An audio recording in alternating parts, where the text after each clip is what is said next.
the support that I've got from everyone, the friends that I've made here. It is nothing like what I have imagined. I was absolutely hopeless when we started the course, and the process that you go through is absolutely amazing. I learned how to structure for my training, my workshops, what I'll be doing from now on. Now, just to tell you, I was 14 years old and left school because I didn't want to speak in front of the class. I leave here today, overcoming that fear. It's given me my confidence back. It's enabled me to get back up on stage. You're going to become more powerful, clearer in your message, on point, and you're going to feel like you're part of a tribe. You can't miss it. This is a total investment in you and your future.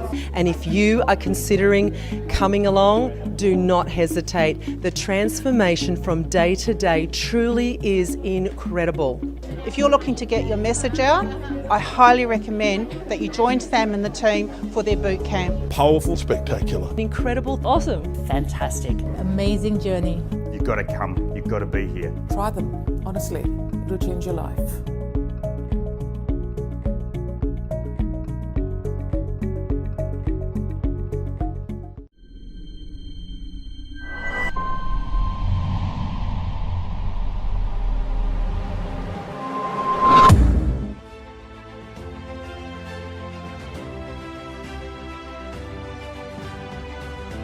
What if I told you that there is a place where you can dream big? A place where you can learn how to be an influencer. A place where you can collaborate with others. What if I told you that there is a group of people just like you? A group that's committed to make a positive impact. A group that believes in what's possible for the future. What if I told you that we can help you make a difference? We can arm you with the right tools to never be underpaid, undervalued, and underrecognized. What if I told you that you can join today, like right now? It's time to make a difference. It's time to shine. This is Speakers Tribe.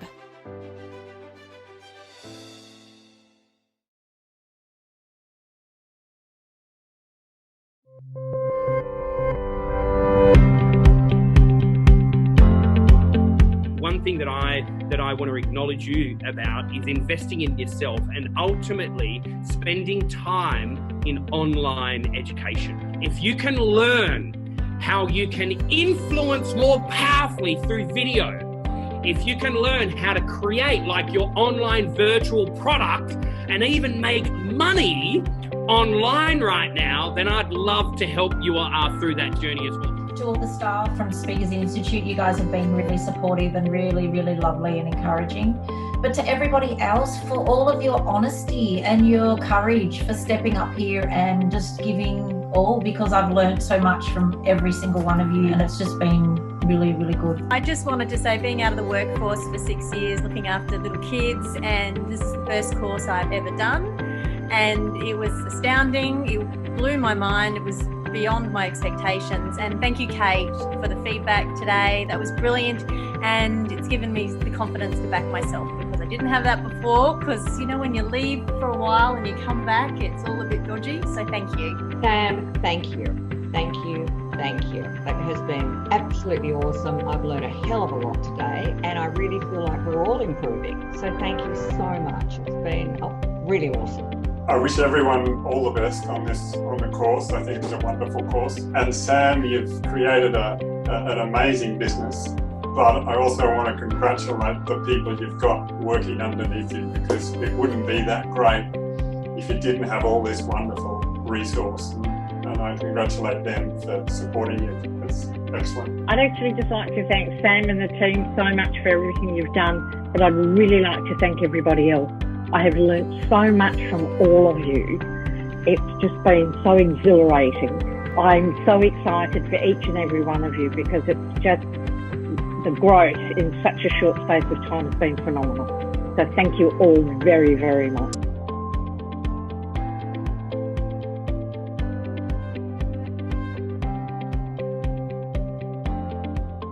Welcome to Speakers TV. My name is Sam Cawthorne, CEO and founder of both Speakers Institute, Speakers Tribe, as well as also here, Speakers TV. And my mission is to give you some of the best speakers in the world.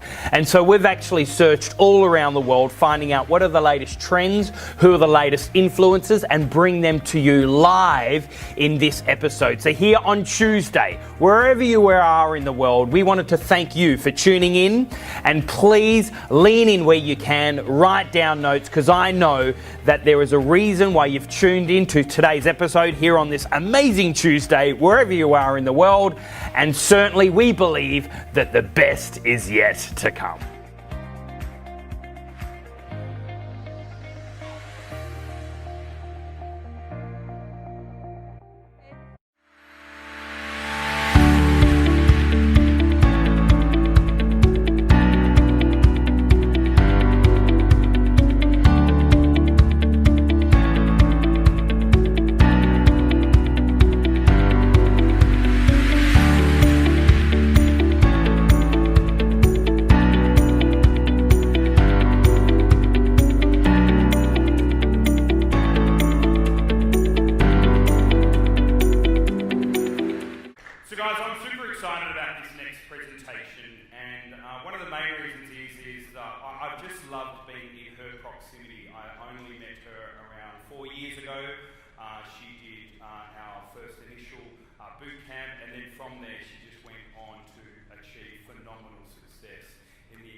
So one thing about Pauline Nguyen is that she escaped a Thai refugee camp on a boat.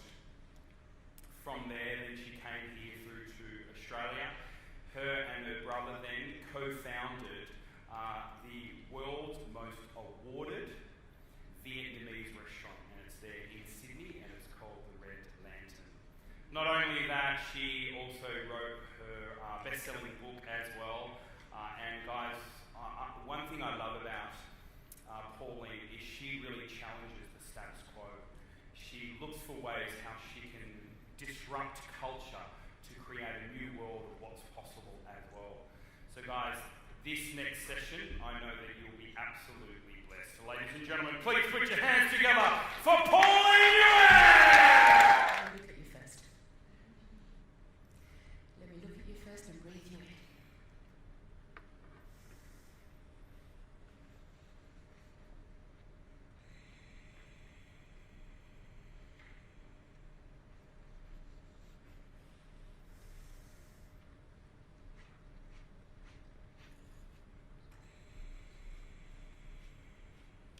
You must realize what an honor and a privilege it is for me to be standing up here in front of you all today, in front of some badass leaders, peak performers and fellow change makers. I am humbled to be in your presence because I too am not a fan of mediocre. And I wanted to acknowledge each and every one of you here today for removing yourself from your familiar and coming here today and connecting and learning from each other and developing and growing yourself, because I too am a massive fan of development. Professional development, business development, and especially personal development. I turned 45 this year. I've been in business now for half my lifetime. And over the years, I have invested a lot of time, a lot of money, and a lot of energy investing in myself. Investing in not only my mindset, but also my heart set, and my soul set, and my health set. Over the years, I've come to understand that personal development cannot happen unless personal disruption happens first. Over the years, I've come to understand that I cannot change my personal reality unless I change my personality.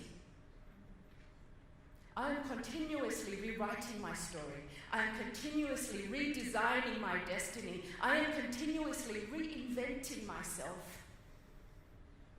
I'm continuously questioning my own stories and questioning the existing paradigms and consistently transcending the status quo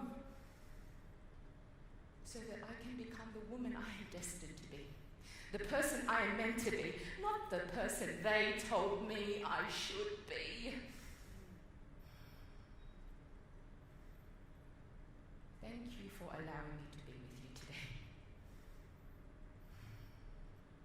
When Sam first shared with me his intention for this event, I resonated immediately, and I couldn't help but think how many times I've been asked in interviews and in conversations, how is it that Red Lantern is still around after 16 years? And what do you guys do to compete in such a saturated and fickle and challenging industry? And my answer always throws them. You see, I don't view the top restaurants in Sydney as our competitors. We are our biggest competitors. Why would I waste my valuable time and my valuable energy focusing on and worrying about what the others are doing? I know where I would rather focus on. We must write our own rules. We must run our own race. And we're still around because simply we have more grit than anyone else we know. We understand that persistency is the new currency. We must practice never give up-ology.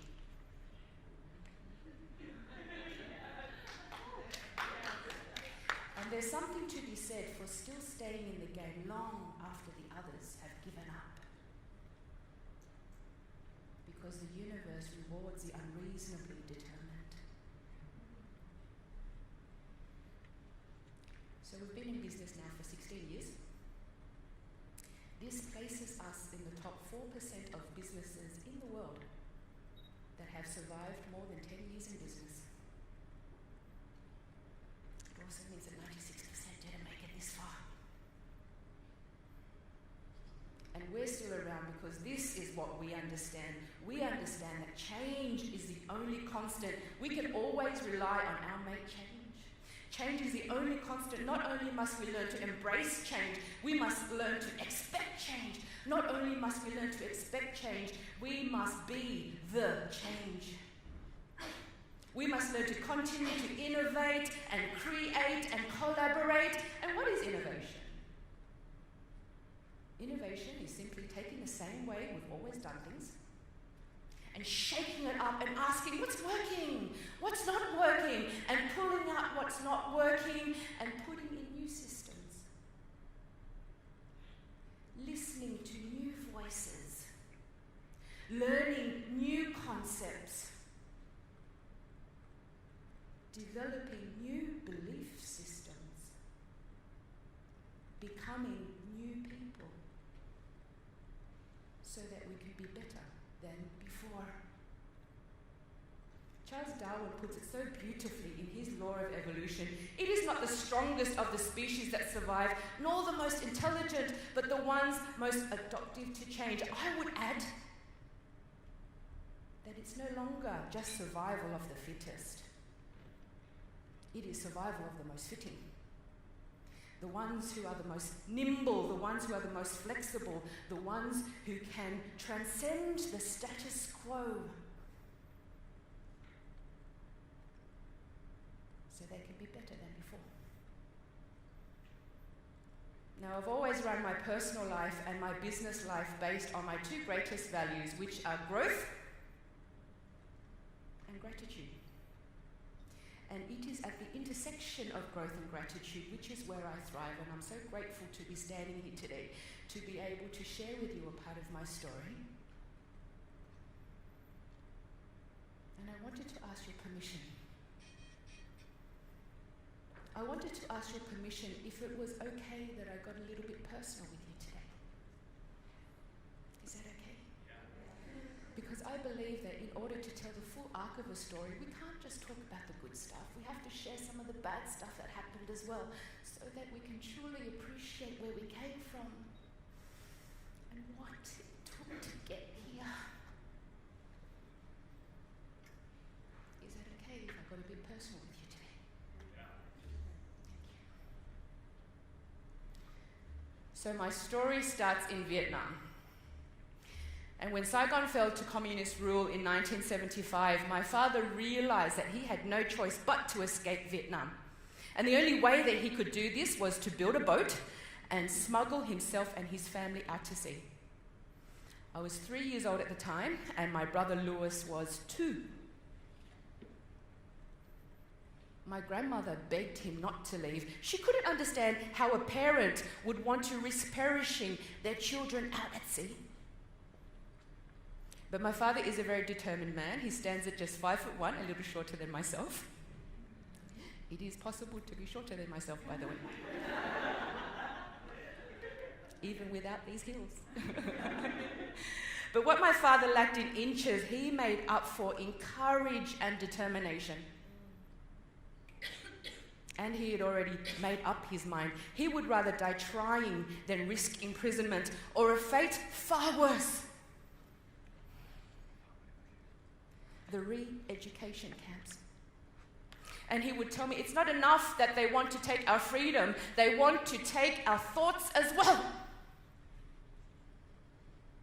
And he was determined that if we died, we would all die together. So in October 1977, armed with only a rudimentary map and a compass to guide him, my father steered our tiny vessel out into the South China Sea. And we spent our days waiting and drifting and praying. We prayed that a foreign ship might come to save us. We prayed that we might find friendly shores. We prayed that the pirates wouldn't rape and attack us, and we prayed that our supplies would not run out. But our prayers were not always answered because ship after ship after ship ignored our SOS. The most basic code of the sea. And at gunpoint, a group of Malaysian soldiers pushed us back off supposed friendly shores.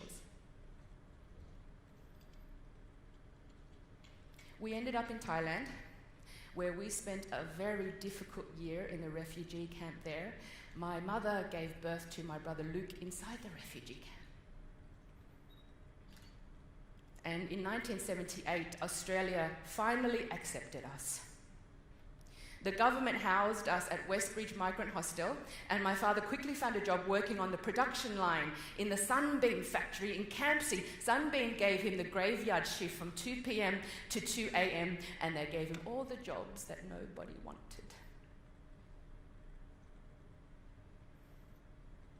The train ride home was the worst, my father would later tell me. Every night was dangerous for him. The locals threatened to beat him, and the bigots threatened to kill him. Go home to your own country, you bastard! They would yell at him every night. They didn't understand why we were here. People are always afraid of what they don't understand. My father cried every day going home on that train. A lot of us cried in those days. We came into this new world with nothing. Nothing. No house, no job, no money. We didn't know the laws, the language, or the systems.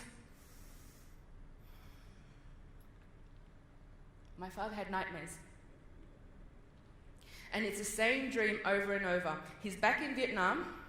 He's preparing for our escape. He's back in the water, drifting day after day with nowhere to go, and then he wakes up. My father had constant flashbacks to the war. Part of his job as a lieutenant in artillery was to go back to the scene and count the dead bodies after a kill. One shell killed so many people, and the scars from his own bullet wounds resembles a question mark down the length of his spine. But determined to succeed, my father took on a second job and then a third job. And at home he was always angry. He had an anger in him that none of us could explain. He would yell at us, he would throw things, he would smash things, and sometimes he would just stand there and scream and scream. He was like a faulty pressure cooker about to explode in our faces at any time. If someone were to ask me now what it is that I remember most about my childhood, it would be the overwhelming stench of fear.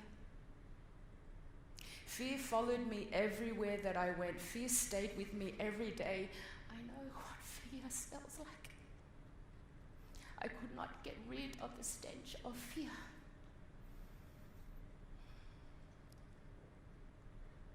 My father had 3 instruments of torture. The first was a stiff and shiny billiard stick. The second was a flexible cane whip. And the third and most effective weapon he had was fear. So twice a year from the ages of 7 until 13, we would bring home our school reports. For every B, he caned us once. For every C, he caned us twice. And this ritual required us to lay flat on our stomachs and not budge a millimetre until it was done. Blow after blow, hacking at the flesh of our buttocks and our thighs. And then when he was done, when we were lying there in a bloody heap, he would throw us $1 for every A.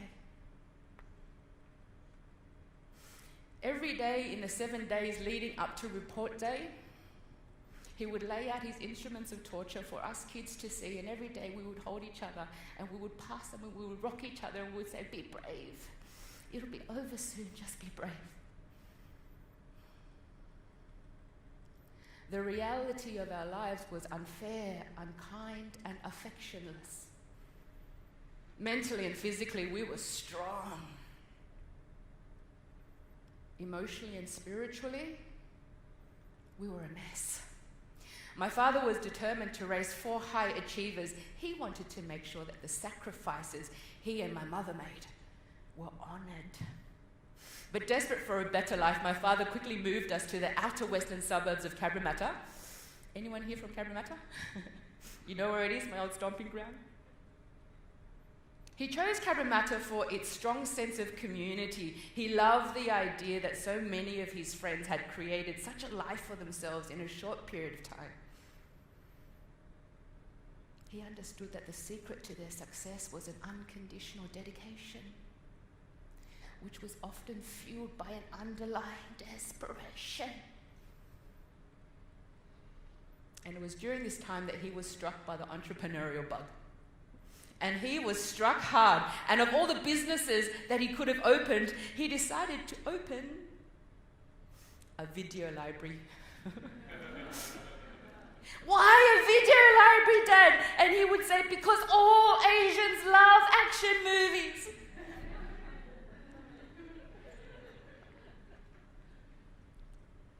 And the blockbuster releases at the time were Full Metal Jacket, Born on the 4th of July, and Platoon. And he would walk around the house singing, "Good morning, Vietnam!" He found a prime location in the heart of Cabramatta's bustling commercial district. We held this location for over 10 years. He moved the video library upstairs. Downstairs became our very first restaurant. My father was Cabramatta's very first barista. We also had Cabramatta's very first ice cream parlour, and the ice cream was delicious, I know, because I was forced to make it. My father also operated a driving school on the side. And as you can see, us kids provided the child labour. I learned to work at a very young age. I started working when I was 7. My brother Lewis started working when he was 6. And my brother Luke started working when he was 3. Do you guys know my brother Luke? The one with the television shows and the cookbooks and the travel shows, the famous one? This is him here at the age of 3. He's on top of Lap's driving school car. Lap is my father's name. He is holding a can of Tui's draft. He has the mandatory Asian bowl haircut. Sometimes my father would use an ice cream container, so we had the square thing going on. And we have license plates gun 771 because my father couldn't get gun 007. So every day before school, we would drive out to the restaurant. My brothers would help my parents set up the tables and chairs inside and outside. I would be in the kitchen helping my parents with the mise en place. We'd catch the train to school, we'd catch the train back to the restaurant, we helped clean up after lunch service, we helped set up for dinner service, we caught the bus home to Bonnyrigg, where I made my brothers do their homework and their household chores, and we raised a whole bunch of attack dogs as well, because all Asians love attack dogs. And this went on for years and years and years, so I practically raised my brothers on my own while my parents worked and worked and worked. And on top of all of this, we had to get good grades as well. So needless to say, growing up was shit! Growing up was so shit. But one thing was for certain. My father had created 4 tough working machines. He instilled into all of us a ferocious work ethic. But by 17, I'd had enough. By 17, I was so depressed and at times so suicidal, and every night I would pray to my God, dear God, there has to be a better way than this. This can't be my life. This can't be my life. And so I mustered all the courage that a young teenage girl could muster, and I ran away from home. And I spent many years hiding from my father. I would look over my shoulder everywhere that I went, paranoid that familiar faces would follow me. You see, I wanted my fears forgotten, not faced up to.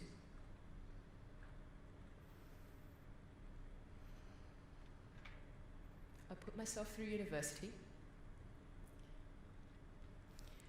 I got a Bachelor of Arts in Communications degree because I was determined to prove my father wrong. He had told all his friends that the only reason why his eldest daughter would run away from home was one, she was either pregnant or she'd become a drug addict. I worked so hard to get that degree. And every semester I would send home to my father my university reports, but I would cut out my home address so that he wouldn't know where I lived, but so that he would know there were some things I would never forget.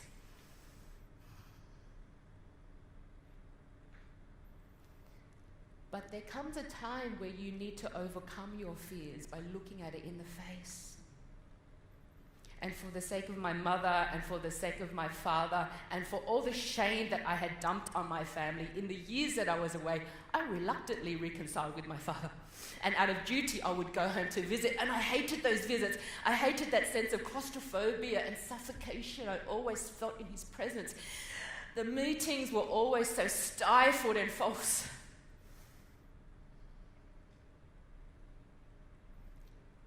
But what I hated the most about those visits was the overwhelming realization that I had grown up to be just like him. Just like him. I too was angry all the time. Angry at my friends, angry at my loved ones, angry at my work colleagues, angry at myself. You see, angry people are very skilled at noticing all that is wrong.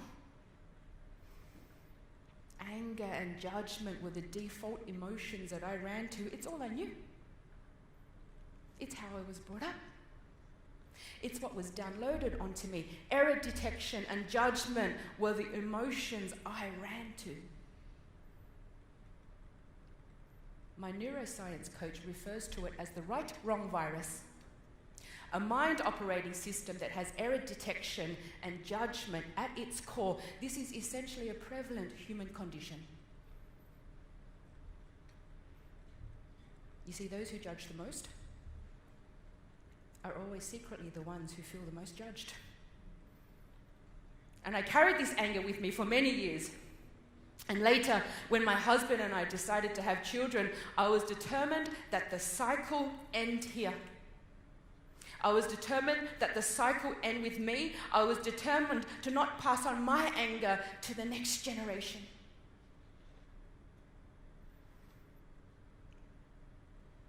So in 2007, we landed a book deal. I landed a book deal to write a memoir about my family.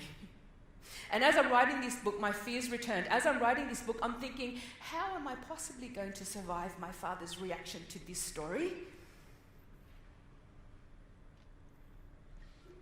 There are 10 chapters all up in my book, and it's not meant to be a scathing account about my father. It's a beautiful story about personal freedom and family and hope. But in order to talk about the good stuff, we have to share some of the bad stuff that happened as well, right?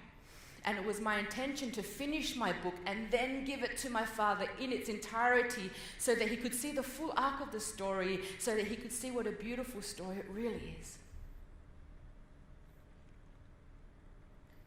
But by the end of the 7th chapter, my father demands to read my story, and I freak out. I freak out because he can't possibly read it now. The 7th chapter is the worst chapter about my father. It's the most scathing account about the man.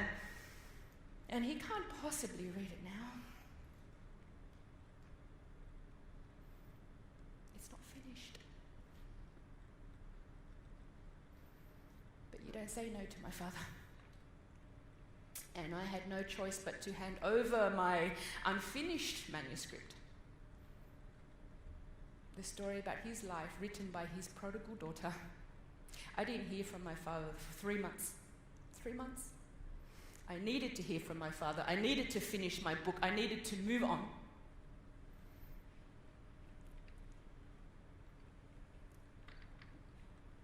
So Father's Day came, and I decided to go home and face the music. I'm in my car. I'm driving home to Bonnyrigg with my brand new baby daughter Mia, and I am so nervous and so scared by this confrontation that I can hardly breathe. My throat has clenched up, my shoulders ache, I feel sick in my stomach. And I'm not scared that he's going to hit me or be violent or do anything like that. I'm scared because I'm about to do something that's never been done before. I'm about to confront my father to end this family's pattern. I'm about to face my fears so things can be better than before. So I'm at the front door, and I've brought with me a case of my father's favourite red wines as a peace offering. They open the door, they see Mia, they take her from me, they're so happy to see her, they kiss her and they cuddle her, and I see that they've created a feast for me. Caramelized pork,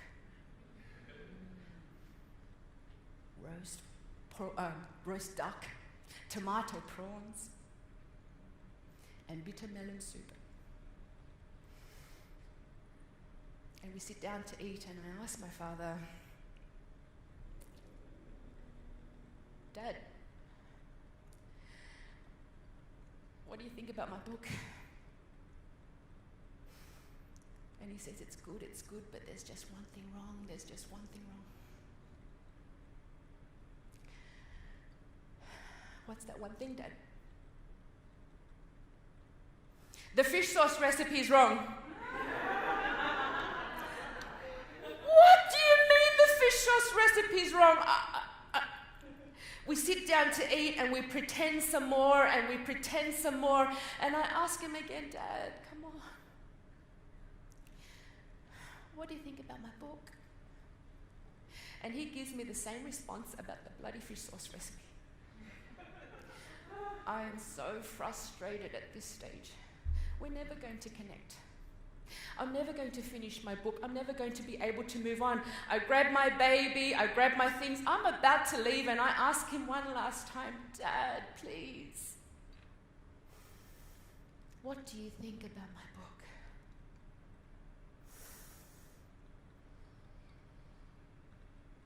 And in a voice so sad and serious, he asks me, do you know know why Buddha sits on a lotus flower?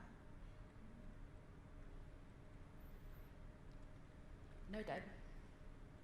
Why does Buddha sit on a lotus flower? He says there's nothing as beautiful as a lotus flower. Out of watery chaos it grows, emerging from the depths of a muddy swamp, and yet remains so pure and unpolluted by it. So pure you can eat it, all of it. The leaves, the seeds, the stems, the roots, the petals. But the lotus flower has another characteristic. Its stem, you can easily bend, but you cannot easily break. It has tenacious fibers that hold the plant together.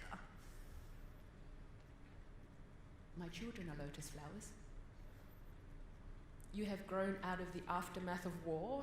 You have grown up in Cabramatta during its murkiest time, and you have grown out of me. I am mud, I am dirt, I am shit. I am very lucky to have you all.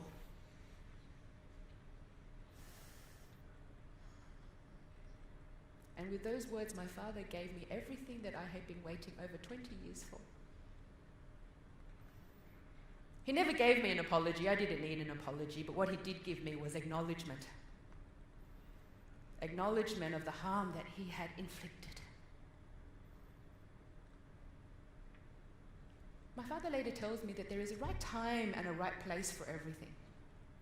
He said that had he read the book 10 years ago, he would have exploded, and he would have probably beaten the crap out of my brothers and my mother and myself. But he says there is a right time and a right place for everything. I believe that the universe will only hand to you that which it knows that you can handle at any point in time. The universe will only hand to you that which it knows that you can handle at any point in time. Life has beautiful timing, does it not? Fast forward to 2018, and we have the Red Lantern restaurant, the most awarded Vietnamese restaurant in the world. And under the umbrella of Red Lantern, my husband Mark, my brother and myself, my husband is the white guy. Asian guy, not husband, he's my brother. And under the umbrella of Red Lantern, we make television, we travel the world, we coach, we speak, we mentor. And life today is not without its challenges, but life today is exhilarating and it's fun and it's eventful. But it hasn't always been like that, far from it. Far from it. Red Lantern opened 16 years ago, and we opened with a bang. We were fully booked every night, and the wait list was long. This was a great problem to have, but it was a problem nevertheless. You see, we all knew how to work hard. It was literally beaten into us. We just didn't know how to work hard and work smart. We were working 80, 90, 100-hour weeks, week upon week upon week. We were tired all the time. We had no life. Luke's dreams of entertaining his mates at the front of house never happened because he was stuck in the kitchen all the time. Mark's dreams of riding his Ducati and going fly fishing on his days off never happened because he never had days off. And my dreams of having children remained a dream for so long because Mark and I were simply too exhausted after work to do anything but sleep. Things got so bad that I developed alopecia, a condition where the hair falls out due to stress. And in the first month of operation, we won Best New Restaurant, Best Asian Restaurant. The wait list got longer and longer, and sometimes the phones would ring so hot that the whole system would just crash. And one night after a really long and difficult service, we sat down for our after-work beer. It was 2 o'clock in the morning as usual.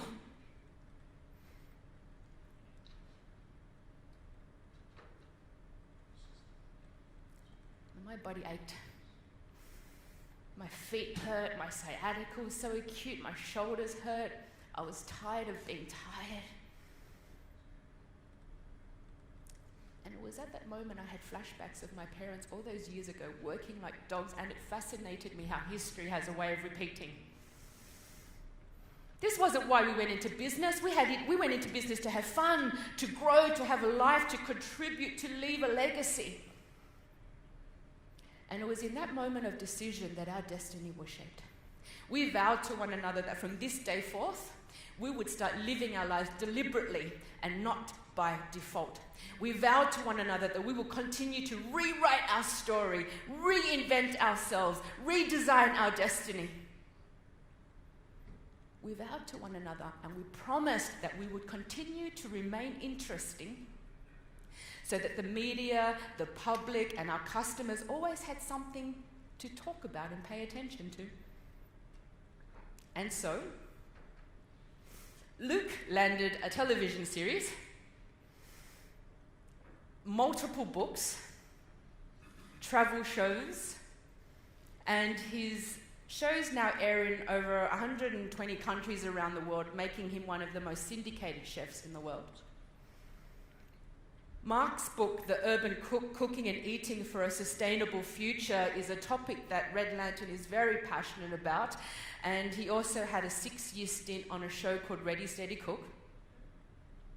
And I shared my story through my book, Secrets of the Red Lantern, a very dark and personal memoir which I disguised as a cookbook so people would buy it.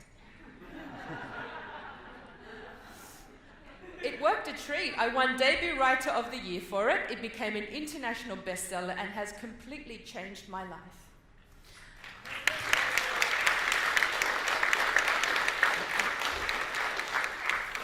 And I travel the world and I speak and I coach and I mentor and I connect with people and I connect with people because connection is why we are here. Connection is what gives our life meaning and purpose. And so we continue to employ team members who are technically better than us, and we continue to engage with business mentors and life coaches to help us grow internally and externally, and the awards kept coming.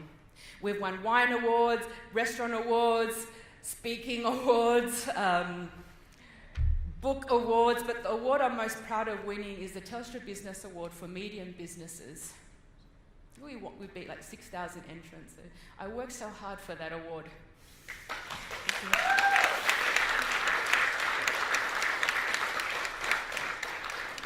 Not a bad feat for a little Vietnamese restaurant in a very challenging, fickle and competitive industry. But along with all the awards and along with all the accolades, we realized that as business people, entrepreneurs, as employers, we had a social responsibility now. We had a social responsibility to not just make a difference, but make a massive impact. Having children was a big wake-up call for us. And so in 2008, we set ourselves a new commitment to leave as light an environmental footprint as possible while staying true to our Vietnamese origins. We retrained the thinking of our staff, we changed our business model to become a more sustainable one, we got rid of all the suppliers who couldn't tell us the provenance of our produce, and we gained a whole lot of suppliers who cared as much as we did. But we couldn't have chosen a worse time to do it. We decided to do all of it smack bang in the middle of the global financial crisis. And while the other restaurants were shutting up shop, we had no choice but to increase our prices because of the extra cost of organic and sustainable produce, and sure enough, we lost a whole lot of customers. Those who believe that Vietnamese food should remain cheap. Cheap and cheerful, they call it. But what happened? What happened was we gained a whole lot of new customers. Those who, because of the economy, had to take a step or two down. And Red Lantern, we weren't cheap, we weren't expensive, but we sat beautifully in the middle, and what we did offer was exquisite Vietnamese cuisine with a social conscience. We believed in something higher than ourselves. Our vision and our purpose was too strong to go back on our promises. We took a massive gamble and it paid off. Thank God it paid off. Thank God. And have we experienced other challenges and difficulties along the way? Of course we have. Of course we have. Over the years, we have experienced a multitude of economic downturns, some so severe we have fallen to our knees. professionally and socially, we've experienced a whole lot of racism as well. Personally, I've experienced a whole lot of sexism. You see, not only am I a woman, I am an Asian woman. Not only am I an Asian woman, I am a short Asian woman.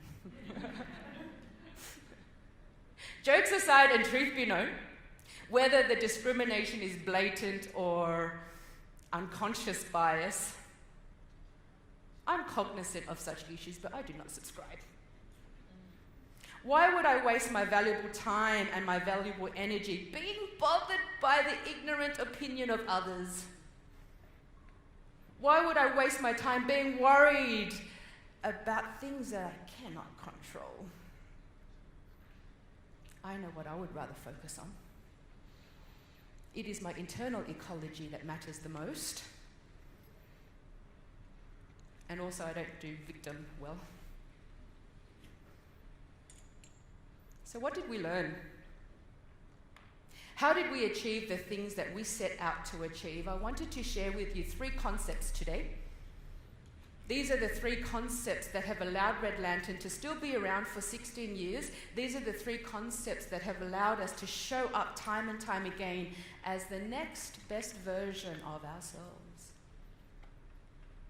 These are the 3 concepts that have allowed us to magnify our human potential. Number 1, we understand that the game of business mastery and the game of life mastery is the game of mastering influence.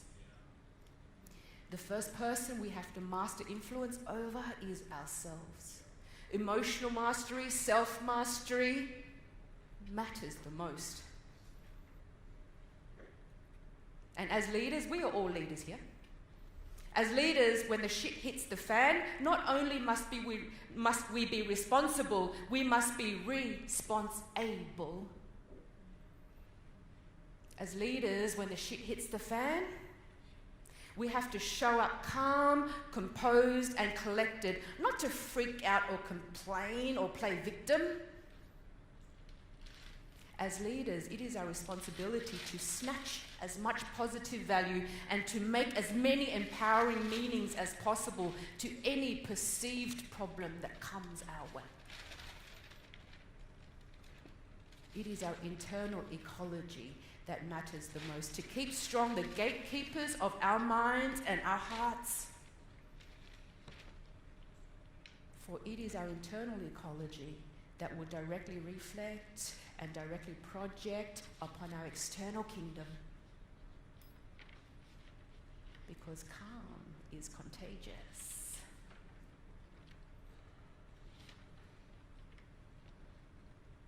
As leaders, your people will always follow the most calm and composed leader. As leaders, we are always being watched.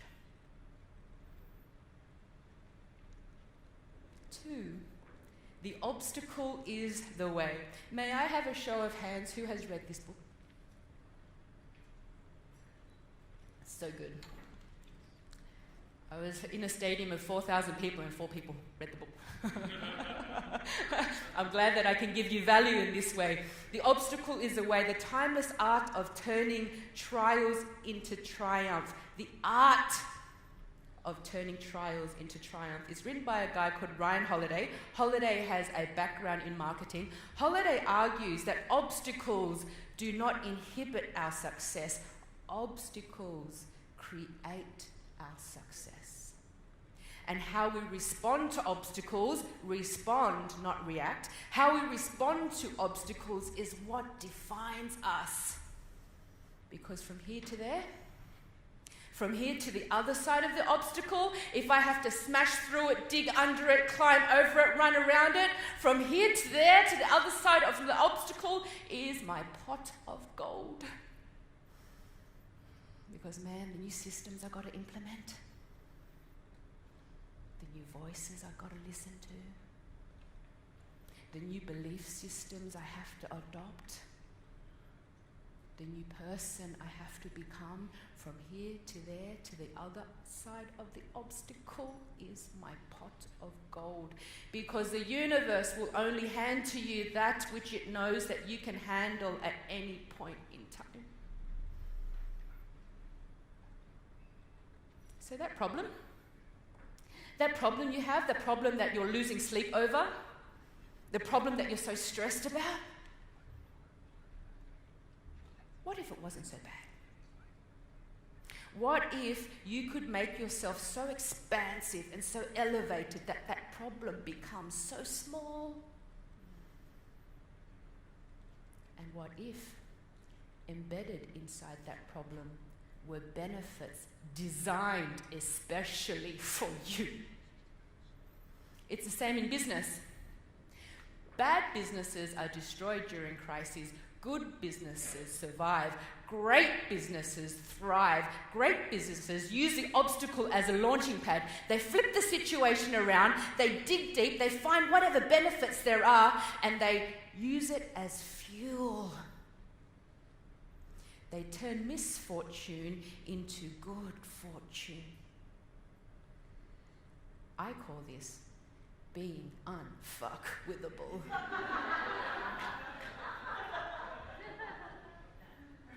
Very different to being unfuckable. When you are truly at peace and in touch with yourself, and nothing anyone says or does bothers you, and no negativity or drama can touch you.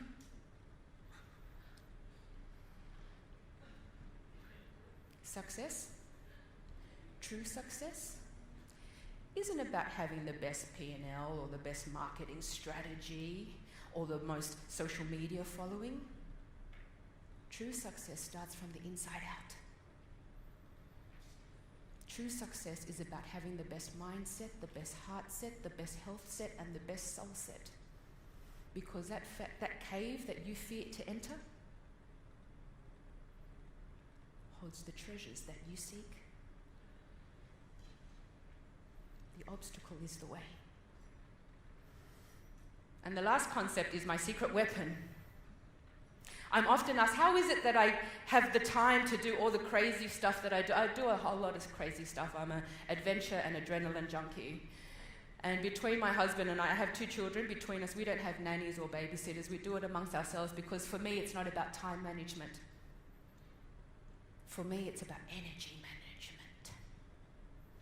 And the last concept is my most powerful energy management tool. I meditate. I've been meditating now for the last 15 years. I meditate an hour a day, sometimes twice a day. Meditation allows me to show up as my next best self time and time again. Meditation allows me to show up in the face of any obstacle with dignity, grace, cheerfulness, and poise.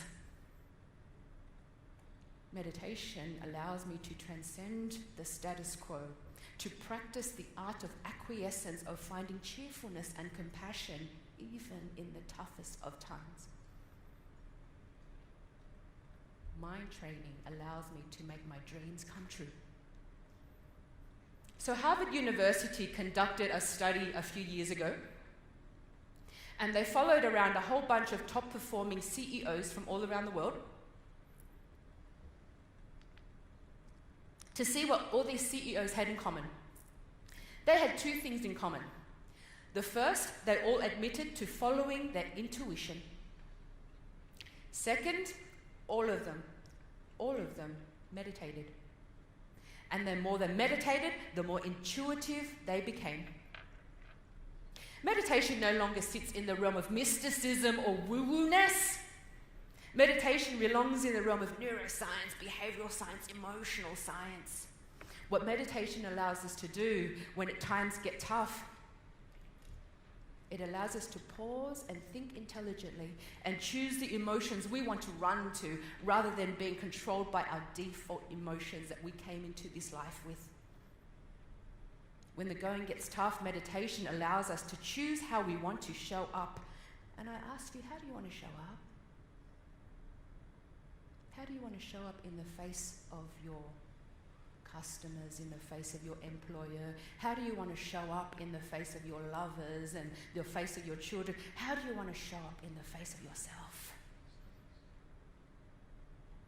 What meditation allows us to do when the going gets tough is to pause, think intelligently, and tap into all the traits of imagination, creation, innovation, inspiration, all the traits that lead to problem-solving skills, rather than being in a state of fight or flight.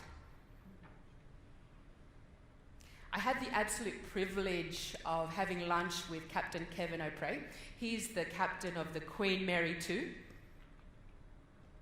He is a man who's in charge of a staff of 4,000, and he commands a ship that is worth 600 million pounds. And over lunch, I asked him, "Hey, Captain, how do you weather the storms?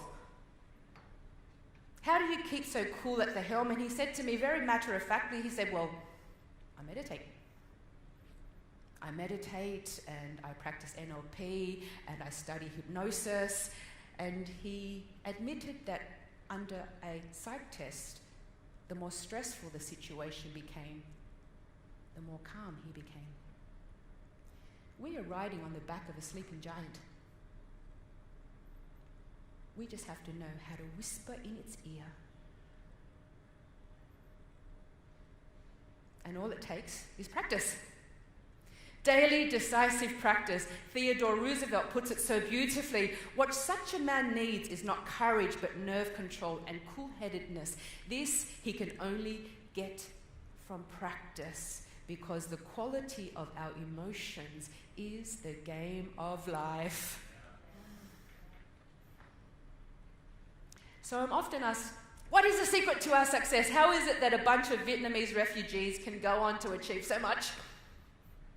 I believe the secret to our success is because we've always lived by our two greatest values, which are growth and gratitude. And it is at the intersection of growth and gratitude, which is where I thrive, because gratitude without growth means there can be no progress.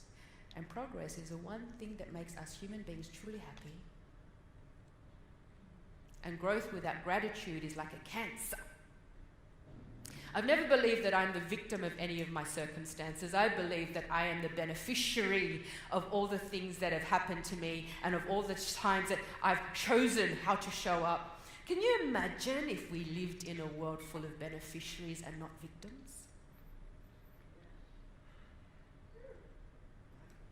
If I didn't show up all the ways that I've shown up, I wouldn't have all these opportunities that come my way. And in my moments alone, I realize that life doesn't happen to me, life happens for me. And when we understand the law of vibration, we understand also that life can happen from me.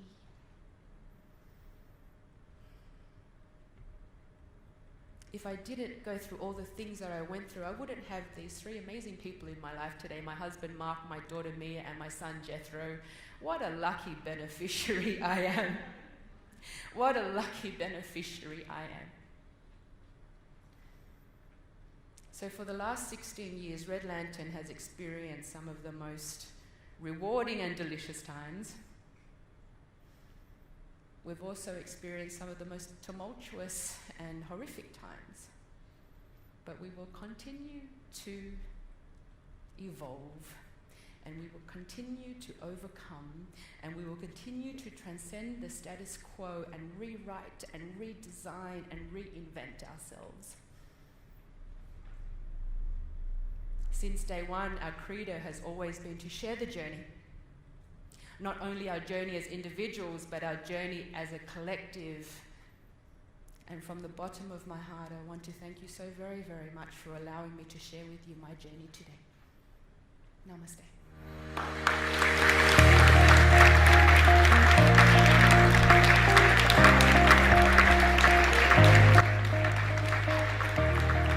Get that book out now and show to the world how you are making a difference.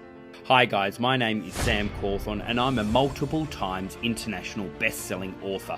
I've written 7 books, both self-published and published numerous times by the #1 business publishing house in the world. There is no better time than right now to write your book, but you want to do it properly by getting the right advice from others who have been there and done it successfully. That is why I'm holding a masterclass with my good friend Alexi, who has assisted thousands in helping them get their book out easily and then gives them the tools in learning how to get that book into the hands of the right people. In this online masterclass, we will share with you how to write a book fast and easy in 3 easy steps. How to distribute the book so thousands buy it, how to create the right back end of the book to make thousands of dollars, and the blueprint that will get you lots of media so you are the recognized influencer in your industry. By clicking on the link below, you are claiming your seat into this online masterclass absolutely free. This is your chance to invest in your time in isolation and get your book out in the next 4 weeks. Register today. One thing that I want to acknowledge you about is investing in yourself and ultimately spending time in online education. If you can learn how you can influence more powerfully through video, if you can learn how to create like your online virtual product and even make money online right now, then I'd love to help you through that journey as well. To all the staff from Speakers Institute, you guys have been really supportive and really, really lovely and encouraging. But to everybody else, for all of your honesty and your courage for stepping up here and just giving all, because I've learned so much from every single one of you and it's just been really, really good. I just wanted to say, being out of the workforce for 6 years, looking after little kids, and this is the first course I've ever done. And it was astounding. It blew my mind. It was beyond my expectations. And thank you, Kate, for the feedback today. That was brilliant. And it's given me the confidence to back myself, because I didn't have that before. Because, you know, when you leave for a while and you come back, it's all a bit dodgy. So thank you. Sam, thank you. Thank you. Thank you. That has been absolutely awesome. I've learned a hell of a lot today, and I really feel like we're all improving. So thank you so much. It's been really awesome. I wish everyone all the best on the course. I think it's a wonderful course. And Sam, you've created an amazing business, but I also want to congratulate the people you've got working underneath you, because it wouldn't be that great if you didn't have all this wonderful resource. And I congratulate them for supporting you. It's excellent. I'd actually just like to thank Sam and the team so much for everything you've done, but I'd really like to thank everybody else. I have learnt so much from all of you. It's just been so exhilarating. I'm so excited for each and every one of you, because it's just the growth in such a short space of time has been phenomenal. So thank you all very, very much. So I want to say, look, I've forever been doing courses and programs. I've probably spent over $350,000 in my life. This was worth every cent. I'm very, very impressed with the level of knowledge of the coaches. And they just kept offering gold nugget after gold nugget. Definitely was worth every minute as well. So thanks. Hi guys, I just wanted to say my work relies on face-to-face workshops, speaking at conferences around the world. So investing in this course is really about looking to the future. So it's really an investment in the long term. It's been a really, really professionally put together course. So commendations all round to all of you.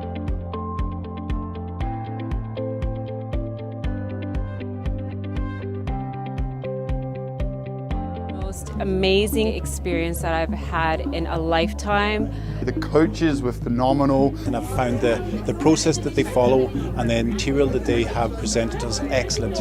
Practical tips to really improve the performance. It has shown me new ways to look at how I approach what I'm saying, how to say it, and how to engage the audience.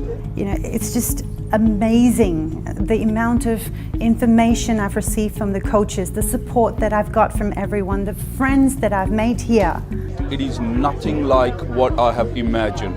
I was absolutely hopeless when we started the course, and the process that you go through is absolutely amazing. I learned how to structure for my training, my workshops, what I'll be doing from now on. Now, just to tell you, I was 14 years old and left school because I didn't want to speak in front of the class.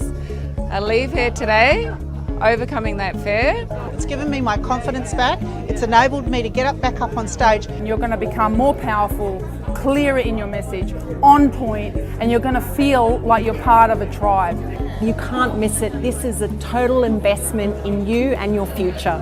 And if you are considering coming along, do not hesitate. The transformation from day to day truly is incredible. If you're looking to get your message out, I highly recommend that you join Sam and the team for their boot camp. Powerful, spectacular. Incredible, awesome, fantastic, amazing journey. You've got to come, you've got to be here. Try them, honestly, it'll change your life.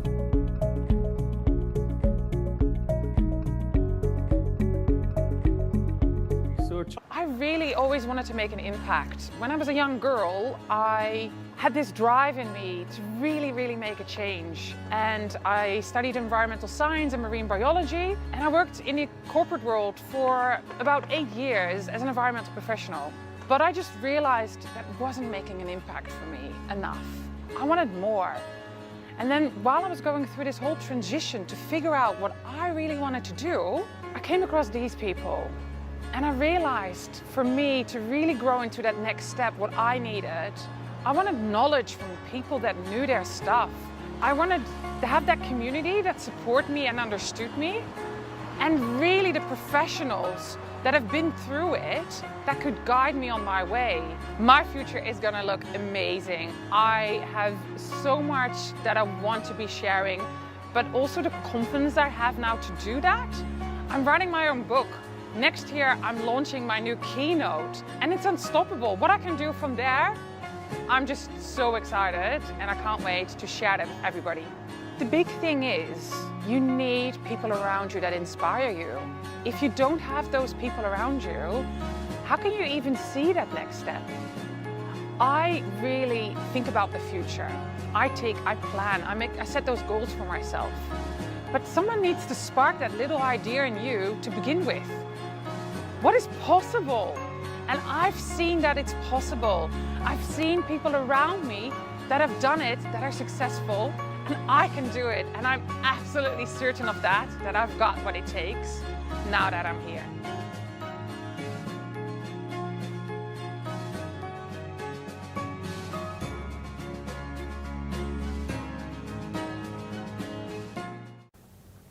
This is the Celebrity Authority Show.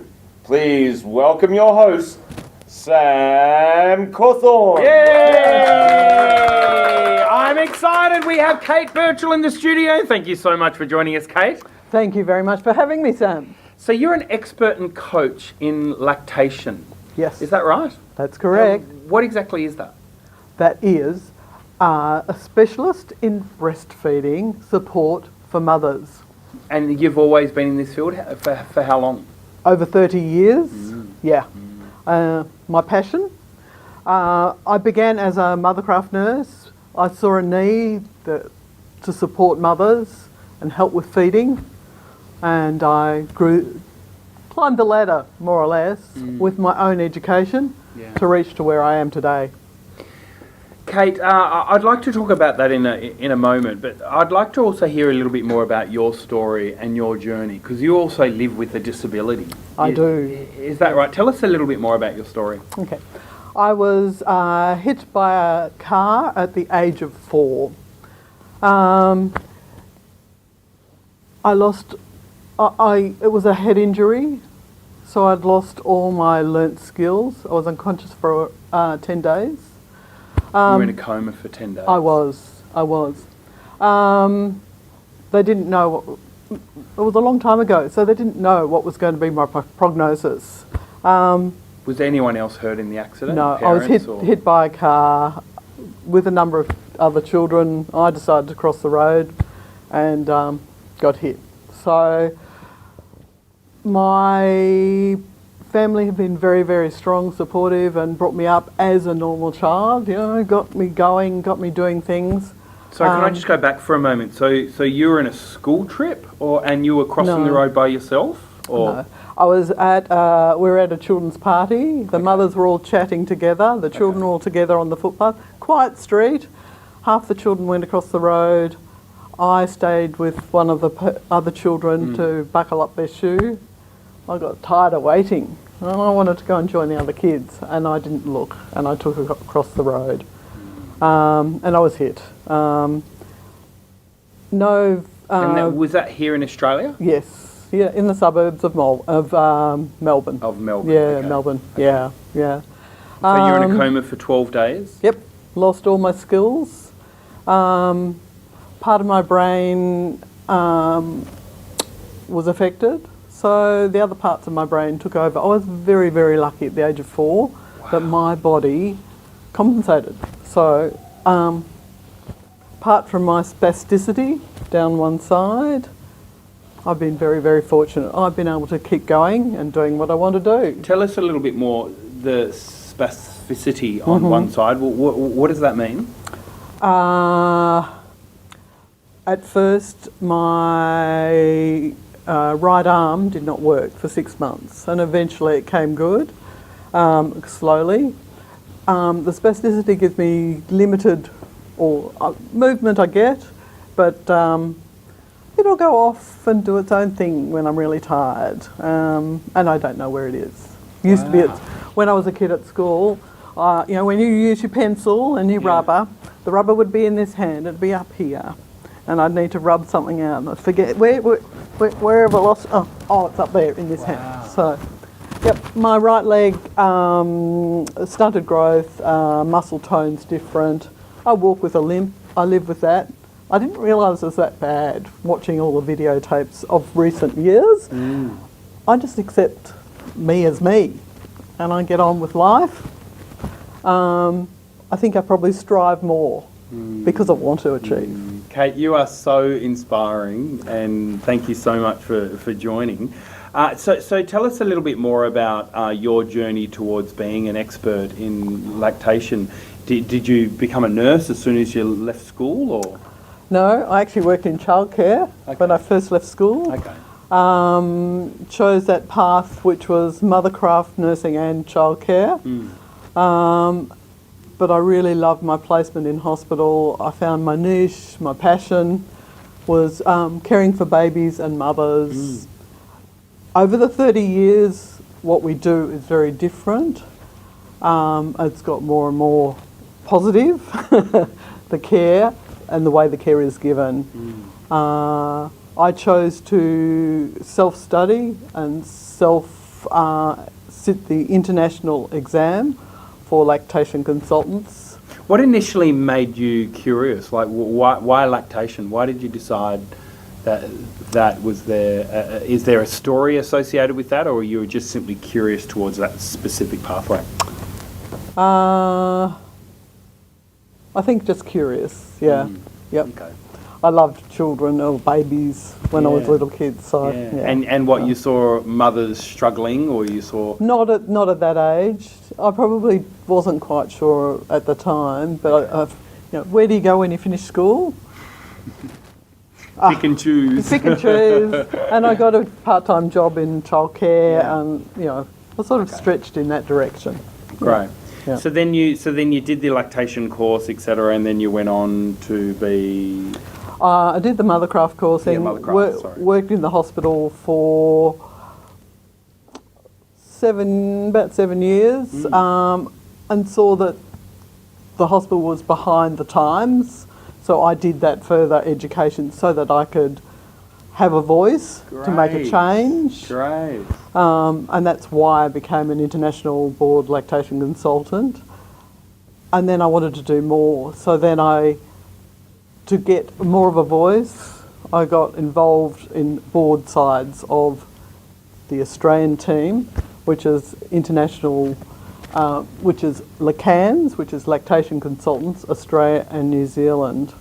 I started as secretary, I'm now the president. Wanting to make a difference in the world with mothers and babies and the support systems that teach them. Yeah, and congratulations. So for people out there that may be a nurse or a midwife, or even someone that knows a mum or someone that's struggling in this area, what's some advice that you could give to them to either help or assist others, or maybe even for a mother that's currently struggling in this area? What's some advice that you could give to them?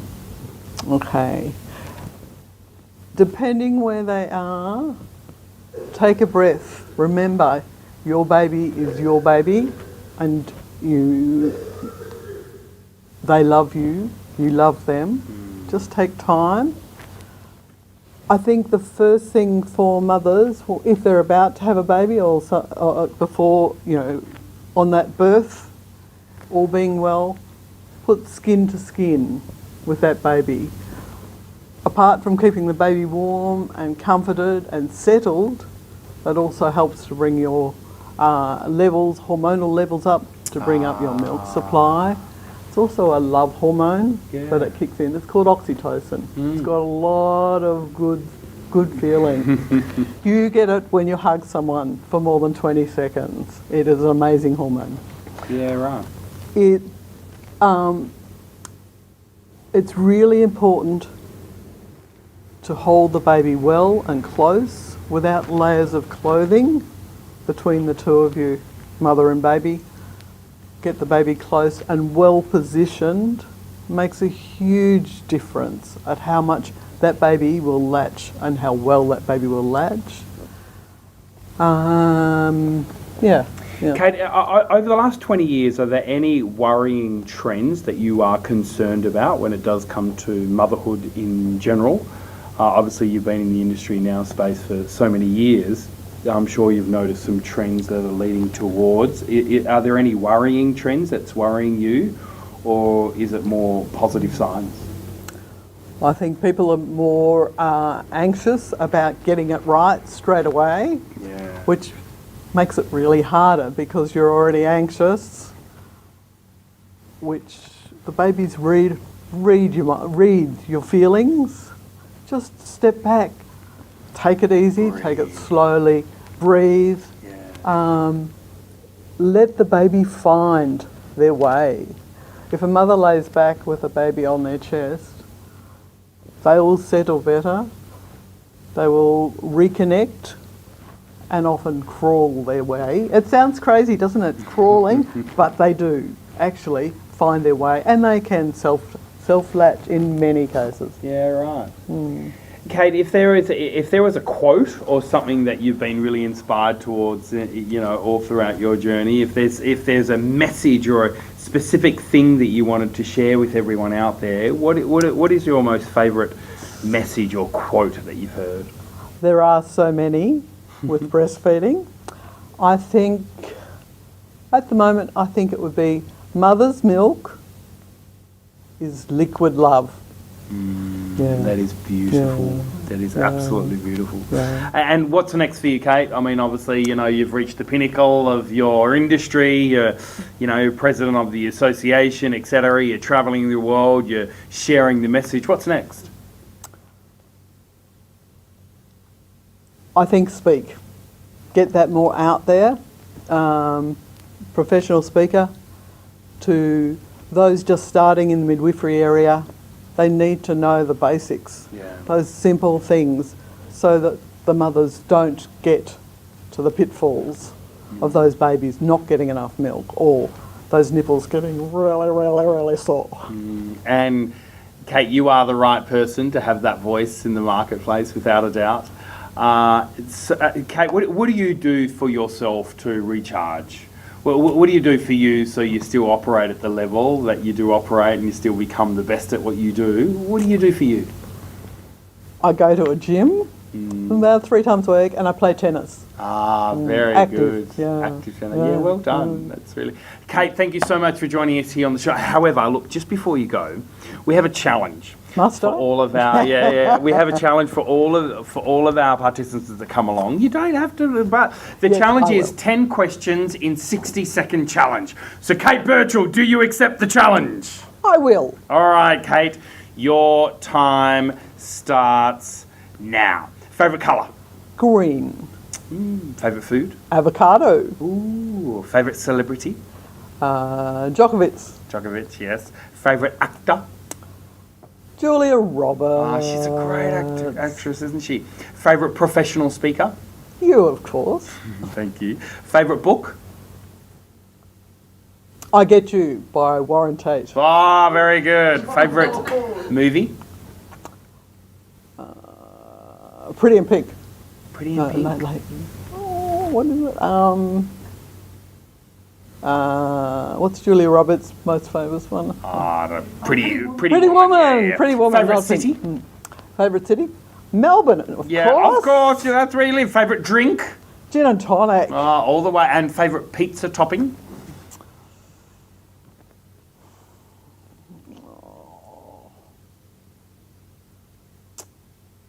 Chicken. And Kate Birchall, if you could be an animal, which animal would you be? A kangaroo. Why kangaroo?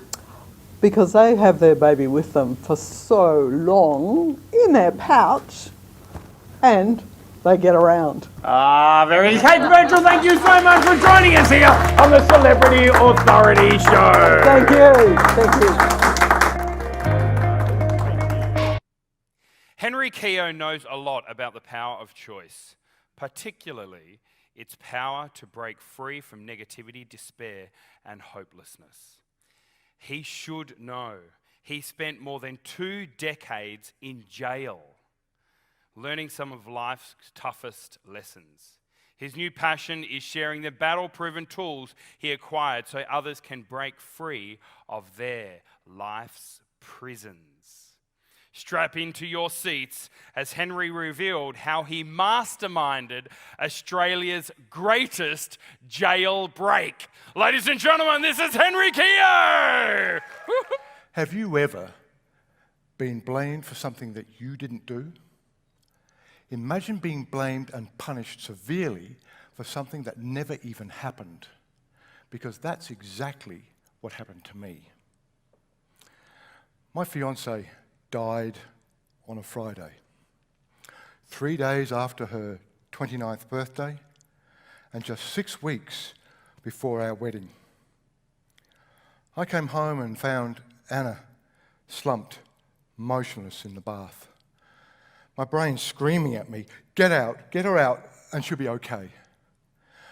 I'm desperately trying to revive her until the ambos can come and take over, praying all the time that I won't lose her. My dread turns to reality when they stop working on her and say, we're so sorry.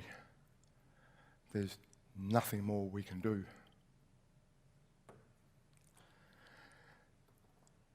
An already dreadful situation only got worse when an incompetent and not even qualified pathologist turned what everyone believed was just a tragic accident into a murder inquiry. A full-blown trial based on flawed and concocted evidence resulted in a life sentence and my freedom taken for a minimum of 25 years before I could even apply for parole. A lot of people said, that's not fair. Let me tell you what wasn't fair.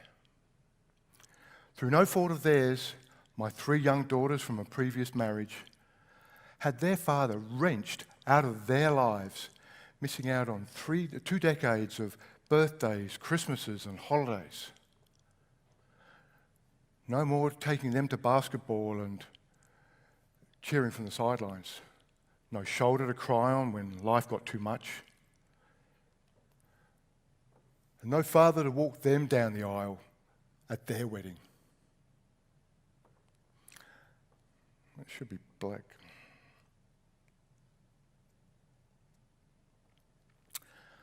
Instead, only heartache, schoolyard taunts, and awful, awful prison visits. Well, for 20 years, I'm living the life in a 5 by 10 foot cell, a space smaller than your family station wagon. And most of that time, jammed in and locked up with another prisoner for 12 to 18 hours a day. I had to learn real quick that there were 2 sets of rules. Inmates unwritten rules and the official prison rules. And the distinction between those two is if I didn't learn that lesson quickly enough, it would determine how well or how long I survived. 2 prisoners got that very wrong. One, both hands cuffed behind his back, is knocked unconscious as he's driven by a guard head first into the wall. His offence, just answering back. Another, and who screams I will never forget, standing naked in the shower, has a full bucket of boiling water thrown at him because he made the mistake of calling that inmate a dog. I can still see the layers of skin left behind that just slid off his body.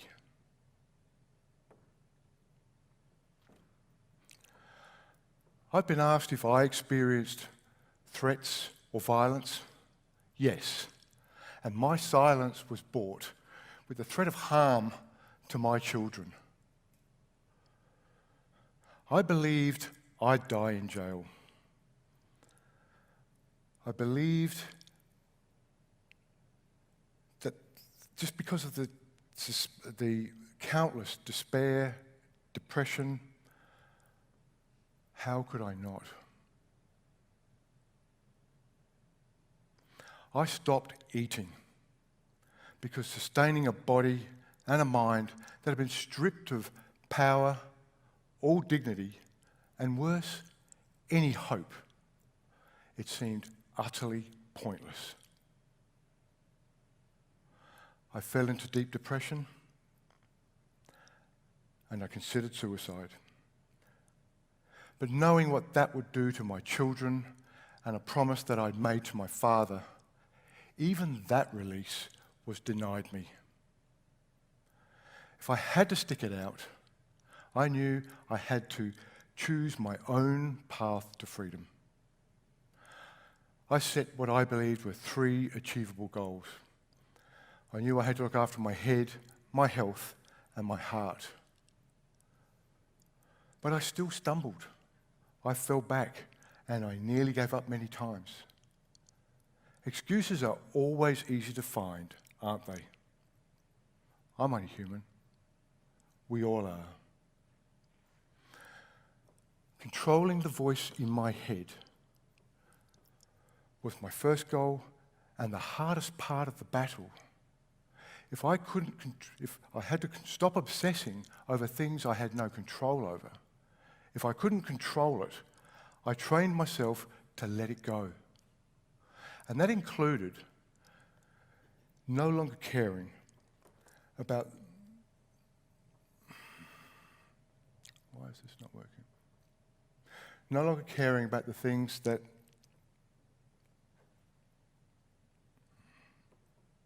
Hang on, it's that one there.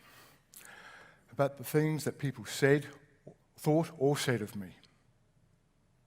I've been called worse around countless dinner tables and, I'm sure, workplace lunchrooms. I started eating again and exercising. No easy task if you saw the food and considered the long, long hours stuck in a tiny cell. I chose to stop hating. I let go of the anger and the bitterness because I knew that holding on to resentment is like drinking poison and waiting for it to kill your enemy. It was those 3 choices that allowed me to break out of my darkest prisons and gave me true freedom, freedom behind bars. Then, finally, a breakthrough and one I hardly dared believe. 100-year-old law was rectified and transformed my appeal from a political football back to a legal matter. A 20-year battle had revealed not just a culture of obstruction, denial and lies, but critical evidence that the prosecution and the government had kept hidden for nearly 10 years. If you think miscarriages are a rare event, think again. Research shows that the rate is between 2 and 5%. That means of the 526,000 people who were convicted last year in Australia and declared guilty, between 10,000 and 26,000 of them were innocent. Now that's a travesty whose ripple effects touch far, far too many people. So, in 2014, after 7,523 days, my conviction was overturned. Two days before Christmas and 1 day before my father's 85th birthday. Dad and I had kept our pact to stay alive for each other. And he said, "Son, this is the best birthday present I've ever had." But you want to know the best part? That breakout was not limited to just me. Tomo and I met in jail. His life of prison started when he was 14 in boys' home. In and out on petty crimes for 23 years meant he was doing a life sentence on the instalment plan. One day while we were queued up waiting for the phone, he admitted, "I've only been out for 4 Christmases. I am so sick of this shit. Jail, release, jail again. I have nothing. And outside of prison, I am nothing." He'd noticed a change in me, a calmness he couldn't understand. And he said, "You're a lifer, man. How is it you managed to keep your shit together?" I said, "One thing I know, Tomo, is that the best growth and the most valuable lessons happen in the hard times, not the easy ones. But if you're serious, mate, I will help you. I'll help you get your head, your health, and your heart in shape." Tomo and some of his mates followed those 3 steps and set themselves free. And Tomo has now been out for 5 Christmases and every day in between. The point is, if that can be done in a hostile and totally non-supportive environment like jail, it can be done anywhere. My call to you is this: if you really want to be free and to break out from your prisons, don't hold back. Get cracking on your jailbreak right now.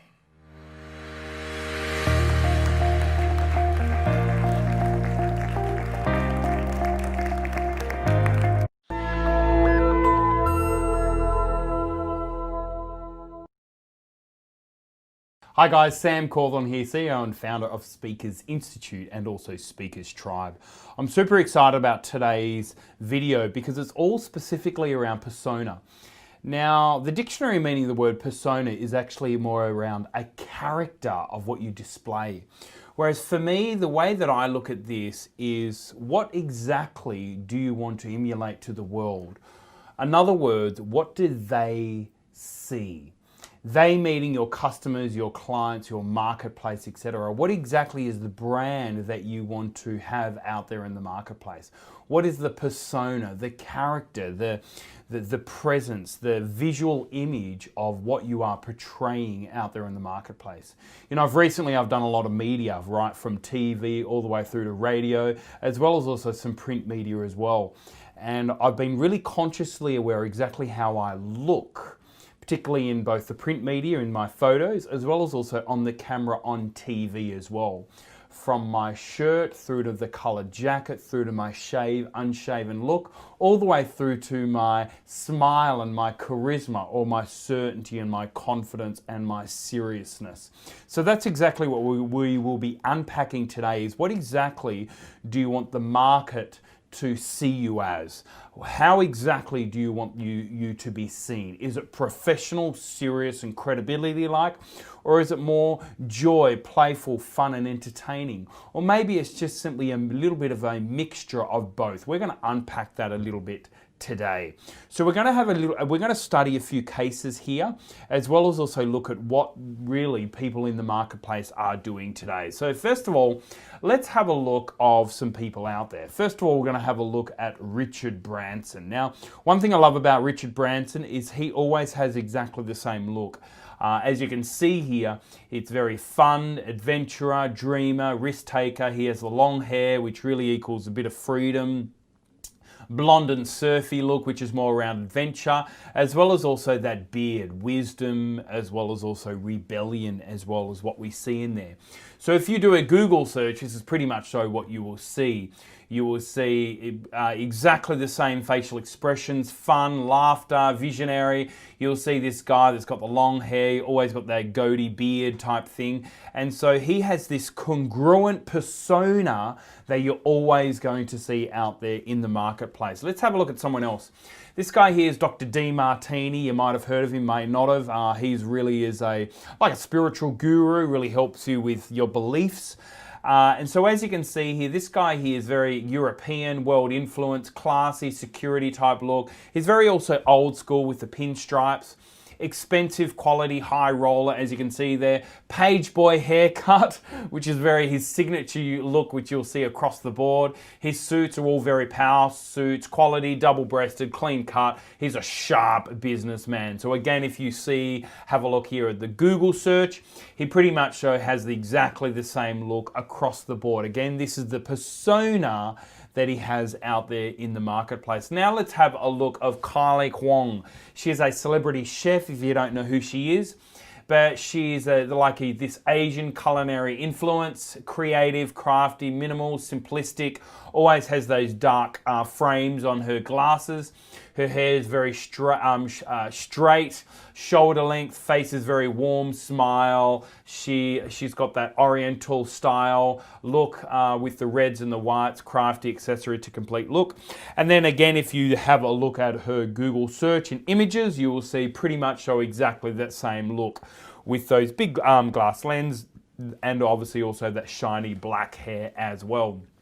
Let's look at Naomi Simpson, CEO of Red Balloon. As you can see here, she always wears red. I really like her, and one of the main reasons is she always is congruent with her persona out there in the marketplace. So as you can see here, passionate, consistency, welcoming, that hair length always just above the shoulders, brand always dressed in variations of red. Again, if you do a Google search here, you can see pretty much across the board, she wears exactly the same red across the board. So again, very, very congruent with her persona. Let's have a look at one more, which is Sarah Blakely. She is the founder of Spanx. And so Sarah, as you can see here, confident, approachable, reassuring, assertive. Her hair, long blonde, loose and wave, smile, attire brand, and bold colors. So again, if you do a Google search on her, pretty much show exactly the same. Every single one of them is very that smiley look. So as we're looking at these, I want you to start thinking of what exactly is your own persona out there in the marketplace, and how do you want other people to view you, your character, your personality, all just simply from images, which is your persona, yeah? So I want to take you through right now my journey. So as you can see here, this was me 4 or 5 years ago. I was very much so sort of a page boy look, all very clean shaven, and really trying to have that mixture between schoolboy all the way through to a young professional. This was my persona in the marketplace. And so what we then needed to do was really look at how I can transform that to be an authority person in the marketplace, to be the #1 expert in the marketplace. So what we did here is we needed to uncover a few things. The first one here was personal heroes, people I respect and admired, the style of these heroes, then really identify the future me, exactly where I wanted to create my new signature look. We looked at my closet, leaving the past and having this brand new future. Everything from my strengths all the way through to the design and creation of this new look, which is who I am today. So then we looked at some wardrobe here. We looked at both shaved, unshaved look. We looked at everything from sneakers and professional look through to business shoes, etc. Was it jeans or was it suit? Was it a mixture of both? Was it suit or was it just simply collar without a tie? And we explored all of this, and as you can see here, we looked at a lot of different ways here of what would be this new look for me in the marketplace. And as you can see here, this is what we came up with. We came up with that real crisp, professional look. There's no huge smile there as such, but there's certainly a visionary eyes that's looking out there into the distance with a real clean-cut suit, starched collar, and so on and so forth. And so as you can see here, the contrast of the person beforehand through to the person I am today. So guys, I want you to really think about what exactly is the persona that you want out there in the marketplace, and what are people that you want to emulate off, people that inspires you, your heroes, people that are cool out there, and maybe you actually have your own DVP, your own differentiating value personality. So we know that Pharrell has the hat, we know that Bono has the glasses, we know that Sam Cawthon has the arm or the bionic, or you know, what exactly is you going to be your signature look? You know, we know that, Richard Branson's the long hair. We know that Naomi has the red. What exactly is your DVP, your differentiating value personality? And what persona do you want the market to look at you with as well? So guys, I really hope that this video has given you value, but what I'm going to now do is show you a video of someone that has transformed, that we've actually arranged. So we have worked with both of these people, both Oddie, who is the creator, the brander, and she actually works with a number of our clients. And then we have Kylie, who's the lady that is going through this transformation in her own persona. So I want you to watch this video and really start thinking about what is your own transformation in your own visual appearance, and how exactly do you want your persona to be out there in the marketplace. So right now, we are going to watch this video. So the purpose of what I do is I love seeing people really shine through the clothes that they wear. When I deal with a client, I get interested in the thought process that has them pick out their clothes, and then have them see what that actually communicates, which is completely incongruent to what they really want to communicate, and then step them through a process so they can see for themselves a new possibility of clothes that actually work for them. So what I do is I book a phone consultation with them, and I ask a series of questions, which the intention is to flesh out as much details as possible about their character, their personality, what styles or colours already work for them, to give me an accurate view of what it is they want.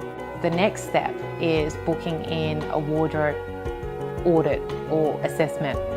Now with Kylie, a lot of what I fleshed out on the phone conversation was really contrasted with what was already in her closet. Now I feel completely different. Yeah, okay, why is that? Because I think you've highlighted to me what's going on. Yeah, and what's that? What's going on? That it doesn't work, that it's busy, that it's probably drawing attention to things that I don't want it to draw attention to. Yeah, so I want to take you back a bit to, all that transition that you went through. How long ago was that surgery, And how long have you been feeling this way when you do pick clothes, feeling not comfortable in your skin?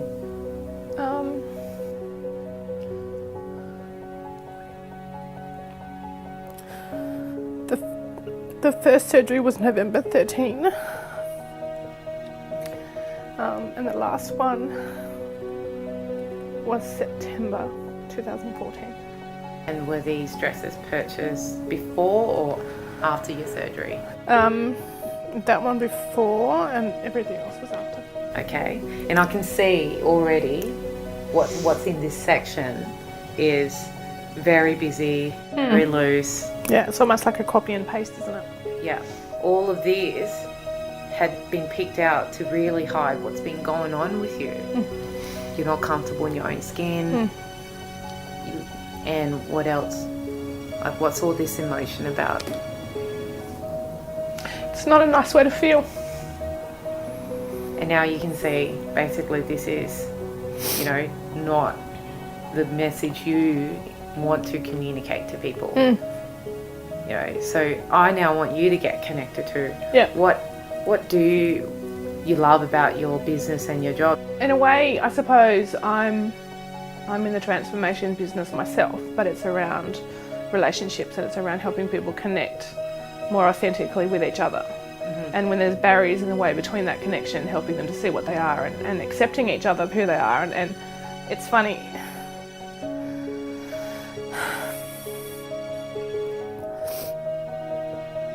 I'm just realising that I'm not accepting myself.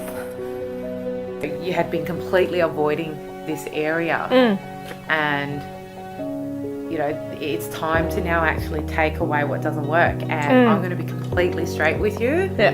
From what we've discussed and created as you, the new you in the future, this completely is not a match for that person. Yeah, I see it too. This needs to go. Can I take it off, please? Yes, please, you can. The next step in the process is taking the client shopping. So at this point, they are already present to a new view of how they could possibly look that's authentic to who they are. Now we go to the shops and we go on a hunt and purposely pick and choose clothes that's going to match that new image and vision that we previously put together. My most favourite thing about this is when I see their view of themselves transforms from what previously picked the clothes that didn't work to then this new view of light and possibility. This experience for me was quite transformational. I learned a lot about myself that I wasn't aware of before. I learned that I was hiding. I learned that your image says so much more than you think it does, and I learned that what I was trying to hide was actually being highlighted, which was horrifying when I realised. And working with Oddie really opened my eyes. I think Oddie's techniques make a difference because she gets to the source of the problem. If I hadn't been taken to the reason why I was doing what I was doing, I would have just kept making the same mistakes without even knowing why. When she pointed it out, I knew what the problem was, we fixed it, and I'm moving forward.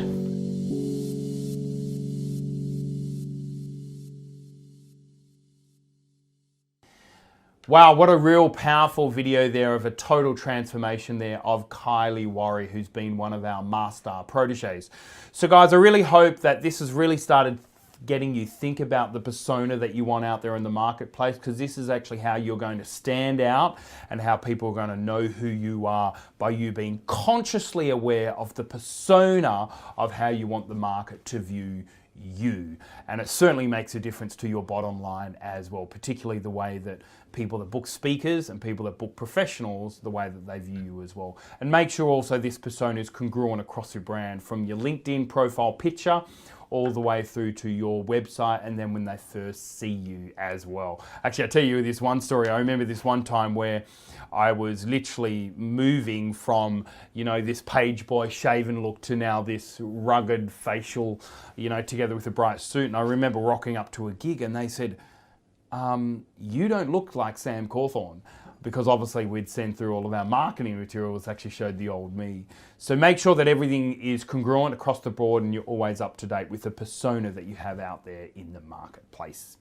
So guys, I really hope that this video has given you a lot of value, and don't forget that we constantly always do shoot these videos to give you a lot of value there wherever you are at in your journey. But I would strongly suggest for you to tune in to the very next video module, tune into this curriculum as well to make sure you constantly get value and really upgrade your thinking in this whole area of mastering communication to influence your market. The next one we have straight after persona is that we do have packaging. So super excited about how to package or maybe even build a course so you can get paid while you sleep. So guys, really looking forward to talking to you all again really soon. Again, my name is Sam Cawthorn, CEO and founder of Speakers Institute, as well as also Speakers Tribe. I'll see you very soon.